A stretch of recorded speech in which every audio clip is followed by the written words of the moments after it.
ৰমজান মাহটো হৈছে এটা পবিত্ৰ মাহ, সকলোৱে জানে।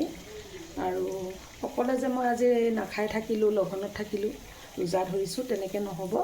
অকল লঘোণত থকাটোৱে ৰোজা নহয়, কিন্তু আৰু বহুত কাম কৰিব লাগে ৰোজাটোৰ লগতে, লঘোণত থকাৰ লগতে মানে বহুতখিনি কাম কৰিব লাগে। কোৰাণ পঢ়িব লাগে, নামাজ পঢ়িব লাগে, আৰু মিছা কথা ক'ব নাপায়, এনেও মিছা কথা ক'ব নাপায়, ৰোজা মাহত আৰু নাপায়।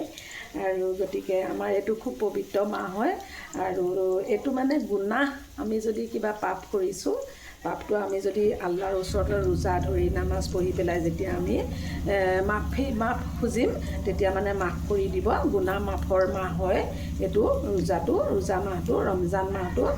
গতিকে সেইকাৰণে আমি ৰোজা ধৰোঁ।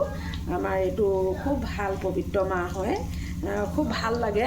কিছুমানে কয় তোমালোকে ৰোজা ধৰা, কেনেকৈ থাকা দিনটো নোখোৱাকৈ। আমাৰ কিন্তু ইমানেই ভাল লাগে, কেইদিনমানৰ আগৰ পৰা কেতিয়া আহিব তেনেকুৱা লাগে।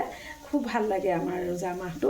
এইটো আল্লাহৰে হুকুম ভাল লগাটো, বা তোমালোকে কেনেকৈ থাকা, পানী অকণো নোখোৱা, আমি পাৰোঁ থাকিবলৈ। আমাক আল্লাহে এইকণ শক্তি দিছে, হয়নে? সেইকাৰণে আমি মিঠা বস্তু খাওঁ, ফল মূল খাওঁ, মিঠা খাওঁ, পকৰি চকৰি, বুট, এনেকৈ বুট আৰু পকৰিটো প্ৰায়ে থাকে, সকলো মানুহৰে থাকেই। আৰু এইটো কেলে খাই নাজানো, মুঠতে খায় আৰু আগৰ পৰা সৰুৰ পৰা চব মানুহে খায়, সেইকাৰণে আমিও বনাওঁ। দাইলৰ পকৰিটো খাই বহুত বেছি ভাল লাগে।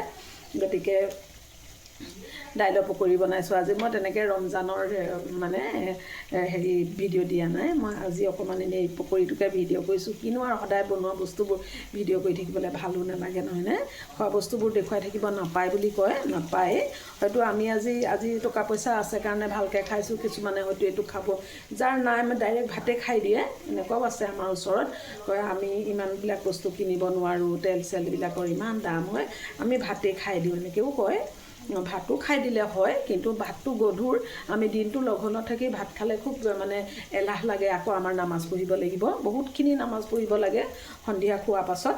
গতিকে আমি মানে ভাত খোৱাটো আমাৰ নিয়ম, আমি নাখাওঁ ভাতটো, কোনোৱে নাখায় ভাত। কিছুমানে যাৰ নাই সেইবিলাকে ভাতেই খাই দিয়ে, এইটো কোনো কথা নাই যে ভাত খাব নাপায়। যিয়ে খায় আপুনি, যি ইচ্ছা আপোনাৰ চব খাব পাৰি। এতিয়া মই এয়া পকৰি বনাই আছোঁ।